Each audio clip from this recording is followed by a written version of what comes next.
اللہ رب العزت نے قرآن کریم کے اندر جگہ بہ جگہ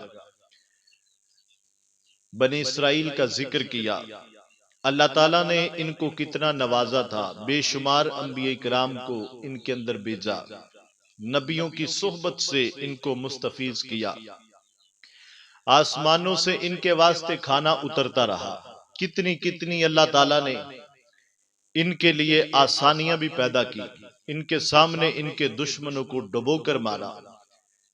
کبھی اللہ نے حضرت موسیٰ علیہ السلام کو ان کے اندر بھیجا، حضرت ہارون کو بھیجا، اور کتنے انبیاء کرام کی صحبت سے اللہ تعالیٰ نے ان کو نوازا، لیکن ان کی روش بدلتی رہی۔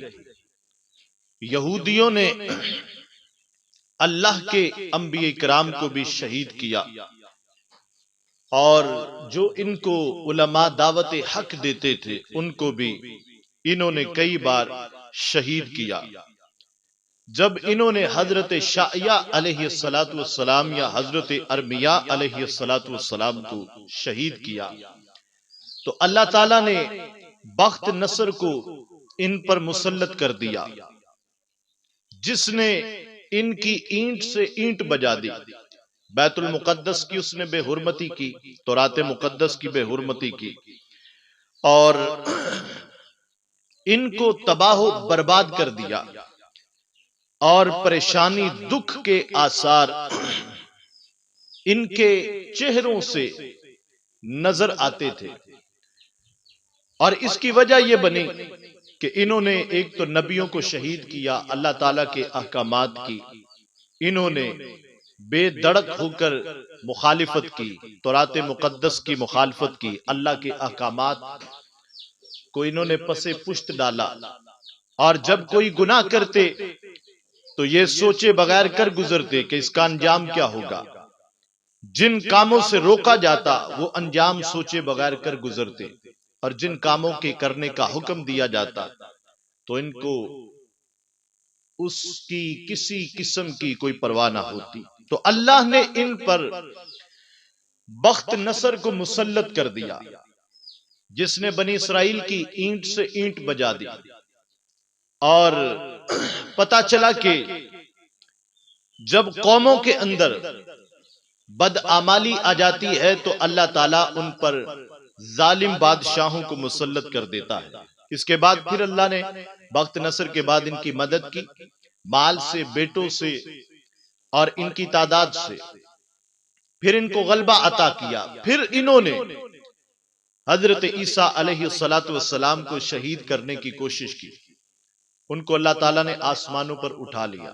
اس کے بعد انہوں نے حضرت یحییٰ کو یا حضرت زکریا کو شہید کیا، اللہ نے پھر ان کو ذلیل و رسوا کیا، پھر اہل فارس کو، روم کو ان پر مسلط کیا، پھر اللہ نے ان کو آزادی ان سے عطا کی، اور اللہ کے نبی صلی اللہ علیہ وسلم کے انتظار میں یہ مدینہ شریف میں آئے، اور جب حضور مدینہ شریف میں تشریف لائے تو انہوں نے حضور کو بھی شہید کرنے کی کوشش کی، جس کے نتیجے میں ان کو ذلت کا سامنا کرنا پڑا۔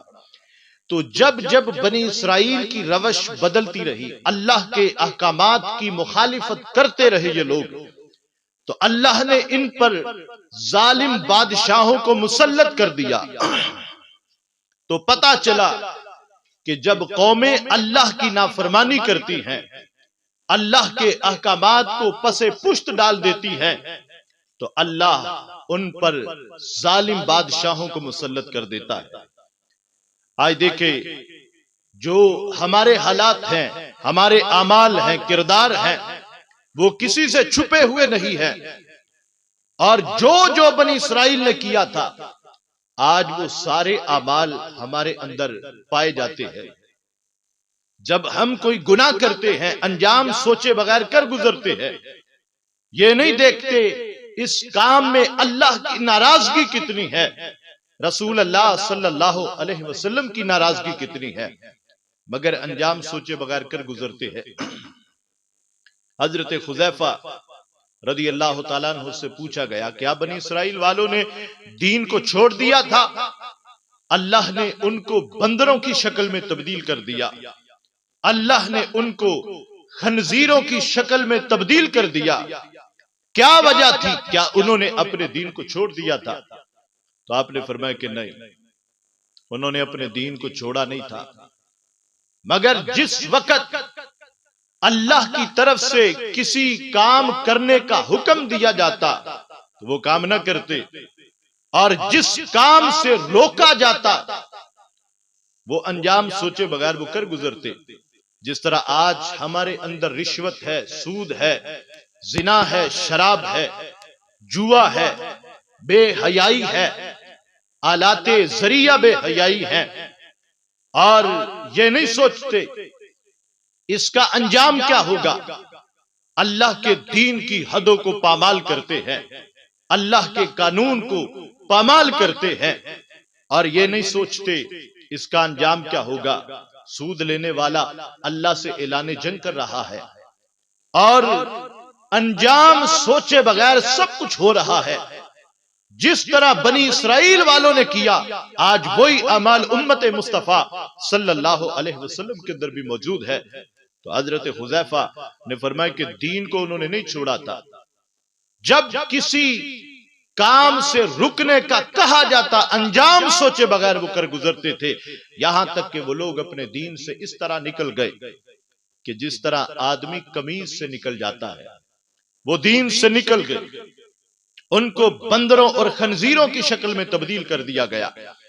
مگر یہ صدقہ ہے مصطفیٰ جان رحمت صلی اللہ علیہ وسلم کا کہ آسمان سے پتھر نہیں برسے، چہرے نہیں بدلے، مگر ہم کو سوچنا چاہیے کل کس منہ سے اللہ اور اس کے رسول صلی اللہ علیہ وسلم کے دربار میں پیش ہوگے۔ تو پتا چلا کہ جب قوموں کے اندر بدعمالی آ جاتی ہے تو رب تعالیٰ ان پر ظالم بادشاہوں کو مسلط کر دیتا ہے، جو اللہ کا عذاب بن کر لوگوں پر ظلم کرتے ہیں۔ ہمارے آقا صلی اللہ علیہ وسلم کا فرمان ہے، سرکار نے فرمایا کہ جس قوم کے اندر بے حیائی اعلانیہ طور پہ ہوتی ہے، جس قوم کے اندر بے حیائی ہوتی ہے تو رب تعالیٰ ان کے اندر طاعون اور وہ بیماریاں عام کر دیتا ہے جن کا نام نہیں سنا تھا، جن کا نام نہیں سنا تھا۔ اعلانیہ بے حیائی ہو رہی ہے، زنا ہے، فلمیں ہیں، گانے ہیں، باجے ہیں، اور اس کے علاوہ کتنے ذرائع ہیں بے حیائی کے کہ جن کا اگر ہم شمار بھی کرنا چاہے تو نہیں کر سکتے۔ تو میرے آقا صلی اللہ علیہ وسلم نے فرمایا کہ جس قوم کے اندر اعلانیہ بے حیائی ہوتی ہے، اللہ طاعون کو مسلط کر دیتا ہے اور وہ بیماریاں ان کے اندر عام کر دیتا ہے کہ جن کا نام بھی نہیں سنا تھا۔ وہ بیماریاں آج ہمارے اندر موجود ہیں کہ جن کا ہم نے کبھی نام تک نہ سنا تھا۔ ہسپتالوں کے اندر دن رات جو رش ہے، اور ڈاکٹروں کی کمی ہے، اور ڈاکٹروں کے پورے شعبہ جات بیماریوں کا تشخص کرنے میں لگے ہوئے ہیں کہ یہ بیماری کیا ہے، وہ کیا ہے، یہ کیا ہے، وہ کیا ہے۔ اور کئی ایسے ہیں کہ جن کو لا علاج قرار دے کر زہر کا ٹیکہ لگا دیا جاتا ہے کہ یہ بیماری آگے نہ بڑھے۔ تو اس کی وجہ کیا ہے؟ جس قوم کی بیٹیاں لباس پہننے کے باوجود بھی برہنہ نظر آتی ہوں، ان قوموں پر اللہ کا عذاب نازل نہیں ہوگا تو کیا ہوگا؟ جس قوم کے اندر سود ہو، رشوت ہو، حرام کاری ہو، زنا ہو، شرابیں ہو، اور اللہ کے دین کو چھوڑ کر جو ہے عیاشیوں کی طرف پیسہ پانی کی طرح بہا دیا جائے، بتائیں پھر اللہ کا عذاب نازل نہ ہو تو پھر کیا ہوگا؟ جس قوم کی بیٹیوں کو گھروں کے اندر رہنے کی بجائے وہ شاپنگ سینٹروں کی زینت بنے، وہ بازاروں کی زینت بن جائے، وہ سینموں کی زینت بن جائے، وہ سیر گاہوں اور پارکوں کی زینت بن جائے، تو بتائیں پھر اس قوم پہ اللہ کا عذاب نازل نہیں ہوگا تو پھر کیا ہوگا؟ تو ہمارے آقا صلی اللہ علیہ وسلم نے فرمایا جس قوم کے اندر بے حیائی ہوتی ہے اس قوم کے اندر اللہ تعاون کو ایسی بیماریوں کو عام کر دیتا ہے کہ جن کا نام بھی نہیں سنا تھا. عورت کی آواز کو بھی شریعت مطہرہ نے عورت کہا ہے، یعنی یہ چھپانے کی چیز ہے. اس کی آواز بھی کسی غیر مرد کے کانوں میں نہ پڑے. کتنی بد نصیبی کی بات ہے کہ ہم نے سارے خرید و فروخت کے معاملات، کپڑا خریدنا ہے تو عورت کے سپرد، جوتا خریدنا ہے عورت کے سپرد، گھر کا سامان خریدنا ہے تو یہ سارے معاملات مردوں نے عورتوں کے سپرد کر دیے. وہ بازاروں میں جاتی ہیں بن سور کے اور غیر مردوں سے سودے بازی کرتی ہوئی نظر آتی ہیں.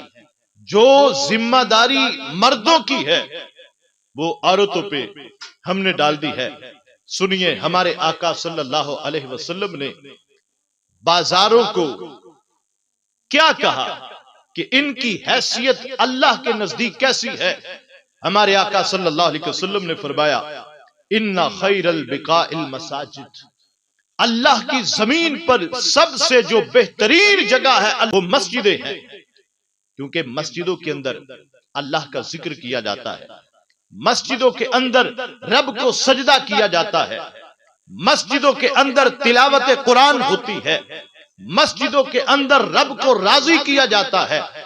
اس لیے جو زمین پر سب سے اعلیٰ چیز ہے، سب سے اعلیٰ زمین کا ٹکڑا ہے، وہ مساجد ہیں کہ جہاں اللہ کو یاد کیا جاتا ہے. اور آگے ہمارے آقا علیہ الصلوۃ والسلام نے فرمایا وَإِنَّ شَرَّ الْبِقَاءِ الْأَسْوَاقِ، جو سب سے بدترین جگہ ہے وہ بازار ہے.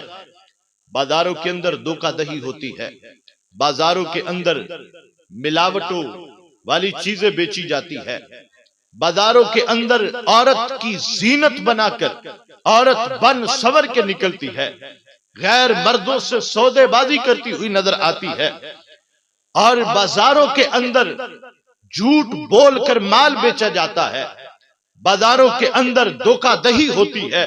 تو اس لیے ہمارے آقا صلی اللہ علیہ وسلم نے فرمایا کہ سب سے بہترین جگہ ہے وہ مساجد ہے، اور سب سے بدترین جگہ ہے وہ بازار ہے جہاں پر بے حیائی کا ارتکاب ہوتا ہے، بدنگاہی ہوتی ہے، جہاں پر مردوں اور عورتوں کا اختلاط نظر آتا ہے، جہاں پر دھوکہ دہی سے مال بیچا جاتا ہے، جہاں پر ناپ تول میں کمی کی جاتی ہے.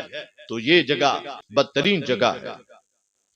حاتم طائی کی بیٹی جس وقت ہمارے آقا صلی اللہ علیہ وسلم کی بارگاہ عالیہ میں قیدی بن کے آئی تھی تو اس کا سر ننگا تھا. کہنے لگی میں قوم کے سردار کی بیٹی ہوں، میرا باپ بڑا سخی تھا.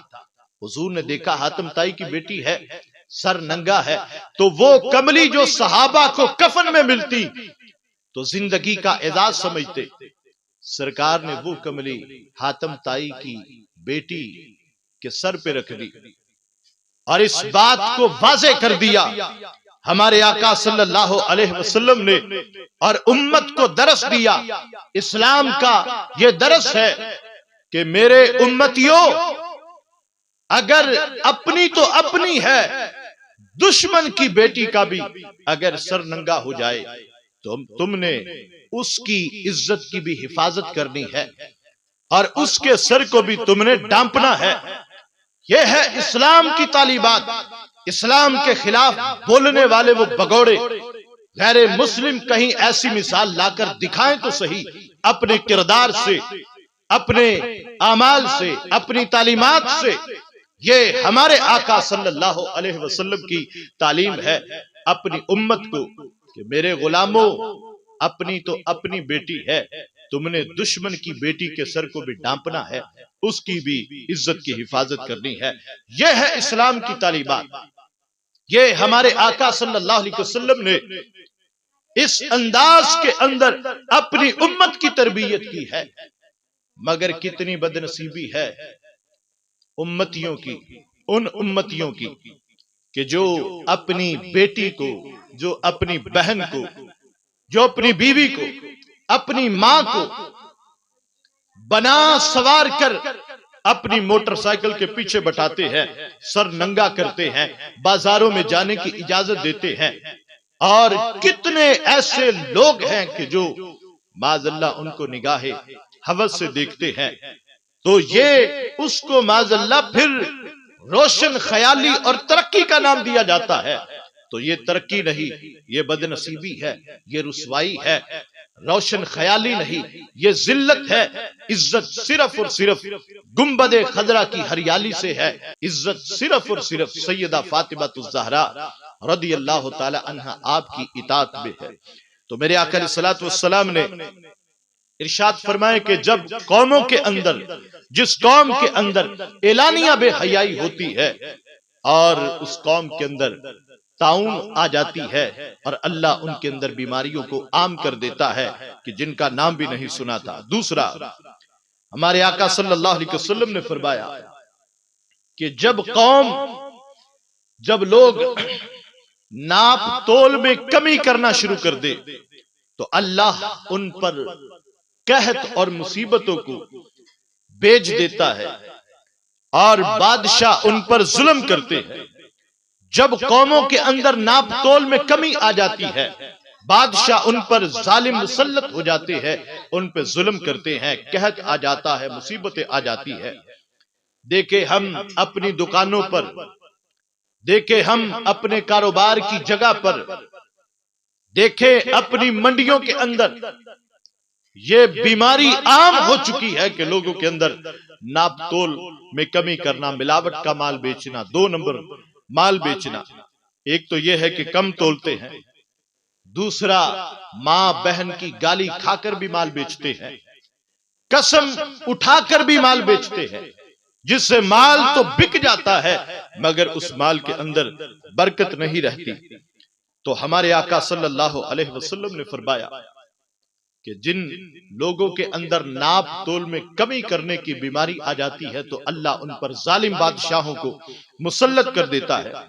تو ظالم بادشاہ ہم پہ مسلط ہے، مہنگائی ہے، لوڈ شیڈنگ ہے، اور لوگ غربت کی وجہ سے خودکشیاں کرنے پر مجبور ہو جاتے ہیں. کسی کو انصاف نہیں ملتا. کتنی تعلیم ہے لوگوں کے پاس، ان کو نوکریاں نہیں مل رہی، اور قوم ظلم کی چکی میں پس رہی ہے. یہ کیا ہے؟ دیکھے ہیں یہ دن اپنی ہی غفلت کی بدولت. سچ ہے کہ برے کام کا انجام برا ہے. فریاد ہے اے کشتی امت کے نگہباں، بیڑا یہ تباہی کے قریبان لگا ہے.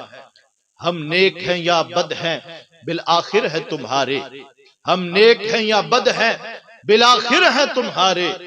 نسبت بہت اچھی ہے مگر حال برا ہے.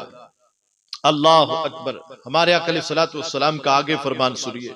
نمبر 3، جب لوگ زکوٰۃ کی ادائیگی نہ کرے تو اللہ ان سے بارش کو روک لیتا ہے، اور اگر چپائے نہ ہوتے تو آسمان سے پانی کا ایک قطرہ بھی نازل نہ ہوتا. ایک حدیث کے اندر تو یہ ہے. دوسری حدیث کے اندر فرمایا گیا کہ پھر بارش اللہ جنگلوں میں بیچتا ہے، پہاڑوں پہ بیچتا ہے، ان علاقوں کے اندر. حدیث کا مفہوم ہے کہ جہاں بارش کی ضرورت نہیں ہوتی، اور اگر زمین پر کیڑے نہ ہوتے، چپائے نہ ہوتے، پرندے نہ ہوتے تو آسمان سے پانی کا ایک قطرہ بھی نہ اترتا. تو فرمائے کہ جب لوگ زکوٰۃ ادا کرنا چھوڑ دیتے ہیں اللہ بارش کو روک لیتا ہے، اور اگر زمین پر چپائے نہ ہو تو آسمان سے بارش کا ایک قطرہ بھی نازل نہ ہو. یہ اسلام کا اتنا پیارا انداز ہے. اگر امراء لوگ اپنی زکوٰۃ ہی ادا کرنا شروع کر دے، پاکستان تو پاکستان ہے، پوری دنیا پر جہاں جہاں مسلم ممالک ہیں اور غریب ہیں، اگر امراء اپنی زکوٰۃ ادا کرنا شروع کر دے تو غربت دنیا سے ختم ہو سکتی ہے، مسلمانوں سے غربت ختم ہو سکتی ہے. اگر کسان اپنی فصلوں کا عشر ادا کرے اور سرمایہ دار امراء، فیکٹریوں کے مالکان، جاگیردار زکوٰۃ دیں تو غربت کا خاتمہ ہو سکتا ہے. مگر یہ ڈرتے ہیں کہ کہیں ہمارا مال کم نہ ہو جائے، حالانکہ اللہ کا وعدہ ہے اللہ سود کو مٹاتا ہے اور صدقے کو بڑھاتا ہے. جو مال اللہ کے راستے میں دیا جاتا ہے اس میں کمی نہیں ہوتی، اللہ اس میں برکت عطا کرتا ہے. اور دیکھیں، ایک تو یہ ہے کہ جب ہم بارش کے لیے دعا کرتے ہیں، بارش کی ضرورت ہوتی ہے اور بارش ہوتی نہیں، اور جب بارش کی ضرورت نہیں ہوتی اس وقت بارش اتنی ہوتی ہے فصلیں تباہ و برباد ہو جاتی ہے. تو کسان طبقہ سب کچھ یہ برداشت کر لیتا ہے مگر زمینوں کا عشر دینا برداشت نہیں کرتا. سرمایہ داروں کی چوریاں ہو جاتی ہیں، کتنا فیکٹریوں کا نقصان ہو جاتا ہے، مگر یہ اپنے مال کی زکوٰۃ ادا نہیں کرتے. نقصان ہو جائے وہ سب کچھ برداشت ہے مگر اللہ کے دین کے لیے دینا ان کو یہ برداشت رہی ہے. کاش کہ اللہ رب العزت ہمیں اس بارے میں بھی سمجھ عطا فرمائے. آگے ہمارے آقا صلی اللہ علیہ وسلم نے فرمایا کہ جب اللہ اور اس کے رسول صلی اللہ علیہ وسلم کے عہد کو لوگ توڑ دیتے ہیں تو اللہ رب العزت ان پر دشمنوں کو مسلط کر دیتا ہے اور وہ ان کا مال وغیرہ سب کچھ چھین لیتے ہیں. آج دیکھیں جب کوئی مسلم ممالک کے اندر حکمران بنتا ہے، پاکستان میں کوئی حاکم بنتا ہے تو اس سے یہ عہد لیا جاتا ہے کہ پاکستان جو کلمہ طیبہ کی بیس پہ بنا تھا اس کا لحاظ کریں گے. اس اسلامی ممالک کے اندر، اسلامی ملک کے اندر جو ان سے حلف لیا جاتا ہے اس میں یہ سارا کچھ شامل ہے کہ نظام مصطفیٰ صلی اللہ علیہ وسلم کو قائم کریں گے، مگر یہ اس عہد کو پورا نہیں کرتے. جنہوں نے خود ختم نبوت پہ ڈاکے مارے ہوں وہ کیا عہد پورا کریں گے؟ جو جہاد کو دہشت گردی کہتے ہو کیا وہ اپنے عہد کو پورا کریں گے؟ جنہوں نے ممتاز قادری کو شہید کیا ہو، ملونہ آسیہ کو چھوڑا ہو، علماء نے مصطفیٰ پہ گولیاں برسائی ہو، وہ کیسے اللہ اور اس کے رسول کے عہد کو پورا کرے گے؟ اللہ اکبر. کوئی ادارہ اس عہد کو پورا نہیں کرتا. جب کوئی قاضی جج کی کرسی پہ بیٹھتا ہے عہد لیا جاتا ہے کہ اللہ کے دین کی خلاف ورزی نہیں کرے گا. جب کوئی پولیس کے اندر بھرتی ہوتا ہے عہد لیا جاتا ہے کہ اللہ رسول سے کیا ہوا وعدہ پورا کرے گا. جس کو کوئی بھی منصب ملتا ہے وہ حلف اٹھاتا ہے کہ یہ ملک جو کلمہ طیبہ کی بیس پہ بنا ہے اسی کے ماتحت اسی کے ایجنڈے کو پایہ تکمیل تک پہنچائیں گے. مگر یہ ایسا نہیں ہوا، نہ ہو رہا ہے. اور پوری دنیا کے اندر مسلمانوں کی تاریخ پڑھ لیں، مسلمان کبھی اتنا ذلیل و رسوا نہیں ہوئے جتنا مسلمان آج ذلیل و رسوا ہو رہے ہیں. اور دیکھیں 56 یا 57 اسلامی ملک ہیں، کتنا پیسہ ہے ان کے پاس، تیل کے ذخائر ان کے پاس، جواہرات کے ذخائر ان کے پاس، معدنیات کے ذخائر ان کے پاس، سونے کے پہاڑ ان کے پاس، ہیرے کے پہاڑ ان کے پاس، اور گیس ان کے پاس، تیل ان کے پاس. مگر قبضہ یہودیوں کا ہے، قبضہ عیسائیوں کا ہے، قبضہ امریکہ کا ہے. اور سعودی عرب کے اندر کیا کچھ رہی ہے؟ قبضہ امریکہ کا ہے. اور انہی سے وہ چھین کر کبھی وہی پیسہ کشمیر میں بارود کی شکل میں استعمال کیا جاتا ہے، کبھی فلسطین میں، کبھی برما میں، کبھی افغانستان میں، کبھی عراق کے اندر. یہ کس وجہ سے؟ مال تو ہمارے ہیں مسلمانوں کے مگر قبضہ یہودیوں کا ہے، قبضہ اسلام دشمنوں کا ہے، قبضہ عیسائیوں کا ہے، قبضہ ان پر غیر مسلموں کا ہے، قبضہ اسلام دشمن قوتوں کا ہے. اور 1.5 ارب سے زیادہ مسلمانوں کی تعداد ہے. کس وجہ سے اتنی رسوائی آ گئی، اتنی ذلت آ گئی کہ مال مسلمانوں کا ہے اور قبضہ وہاں پر غیر مسلموں کا ہے. انہی سے چھین کر یہی پیسہ مسلمانوں پر بارود کی شکل میں استعمال ہوتا ہے. تو میرے آقا صلی اللہ علیہ وسلم نے 14 صدیاں پہلے اس کی خبر دی ہے. فرمائے کہ جب لوگ اللہ اور اس کے رسول صلی اللہ علیہ وسلم کے عہد کو توڑ دیتے ہیں تو اللہ ان پر دشمنوں کو مسلط کر دیتا ہے اور وہ ان کا مال وغیرہ سب کچھ چھین لیتے ہیں. اللہ اکبر. اسی طرح ہمارے آقا صلی اللہ علیہ وسلم نے ارشاد فرمایا, کتاب الفتن ابن ماجہ کے اندر یہ حدیث موجود ہے کہ جب حکمران اللہ کے قانون کو چھوڑ کر دوسرا قانون نافذ کریں اور اللہ کے احکامات میں سے کچھ پر عمل کریں, کچھ کو چھوڑ دیں, تو اللہ ان کے اندر اختلاف پیدا کر دیتا ہے. اللہ ان کے اندر اختلاف پیدا کر دیتا ہے. تو نظام مصطفیٰ کو چھوڑا, اسلام کی حدوں کو پامال کیا اور یہود و نصارہ کے طور طریقے کو فالو کیا اور ان کے کہنے پر چلے, حالانکہ قرآن یہ کہتا ہے قتل کی سزا موت ہے اور وَلَكُمْ فِي الْقِصَاصِ حیات, قصاص کو زندگی کہا گیا تاکہ یہ بندہ پھانسی پہ چڑھے گا دوسروں کی جان بچے گی, چور کے ہاتھ کاٹے جائے دوسروں کا مال محفوظ رہے گا, اور اسی طرح کوارا ہے 100 کوڑے مارے جائیں, شادی شدہ ہے رجم کیا جائے, بے حیائی کا دروازہ نہ کھل سکے. مگر کیوں اس ملک کے اندر نظام مصطفیٰ اسلامی قانون نافذ نہیں کیا جاتا؟ کیونکہ پارلیمنٹ کے اندر بیٹھنے والے یہ سارے چور بیٹھے ہیں, قاتل ہیں, زانی ہیں, شرابی ہیں اور چور ہیں.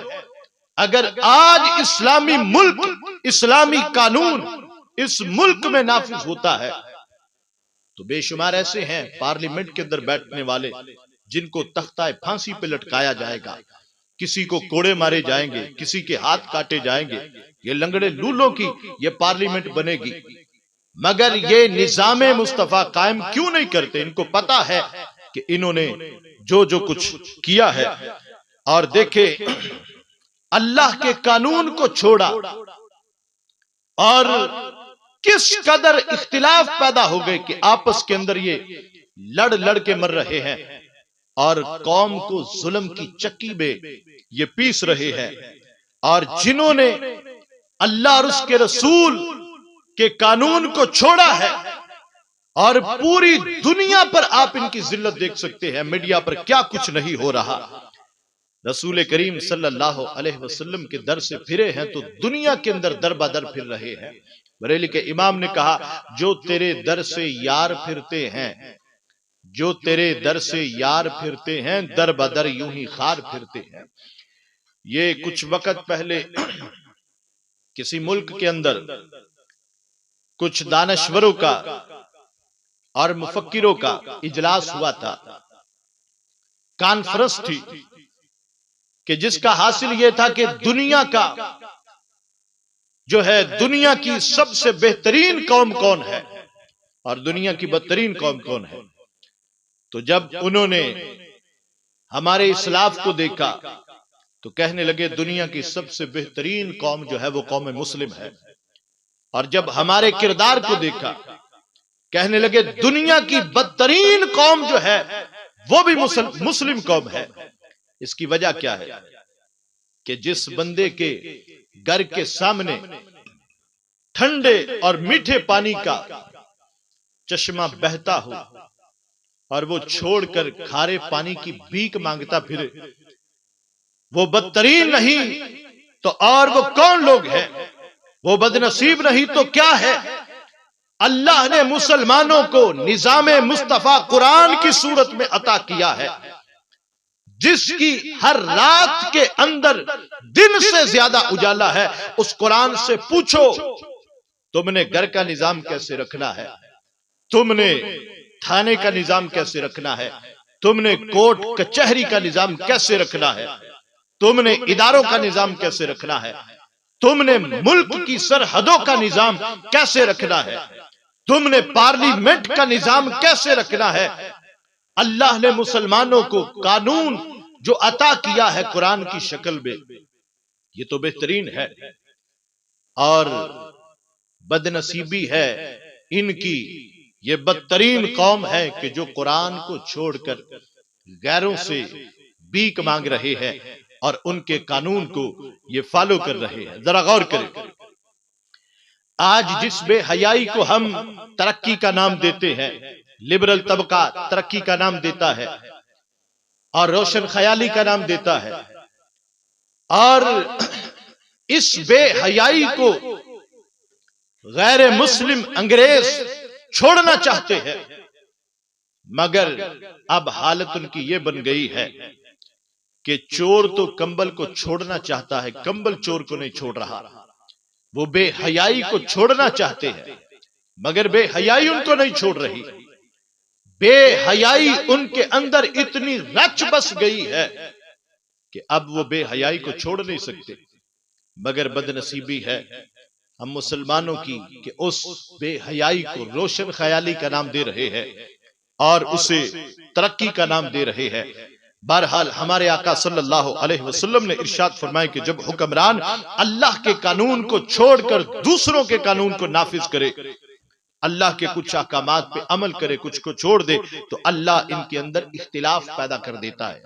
اور وہ اختلاف آپ جتنی بھی سیاسی پارٹیاں ہیں ان کے اندر آپ دیکھ سکتے ہیں کہ کس قدر ایک دوسرے سے یہ لڑ رہے ہیں اور ذلت و رسوائی اپنی پوری دنیا کو دکھا رہے ہیں. اس لیے اقبال نے کہا، ہست دین مصطفیٰ دین حیات، شرع او تفسیر آئین حیات، گر زمینی آسماں سازت ترا، آنچے حق می خواہند آن سازت ترا. کہ دین صرف اور صرف اسلام ہے اور یہی سب کچھ ہے. اگر تو ذلت اور رسوائی میں اس قدر پستی کا شکار ہے کہ زمین کے برابر ہے، دامن مصطفیٰ کو تھام لے، اسلام کے دامن کو تھام لے، اللہ تجھے آسمانوں جیسی بلندیاں عطا فرمائے گا.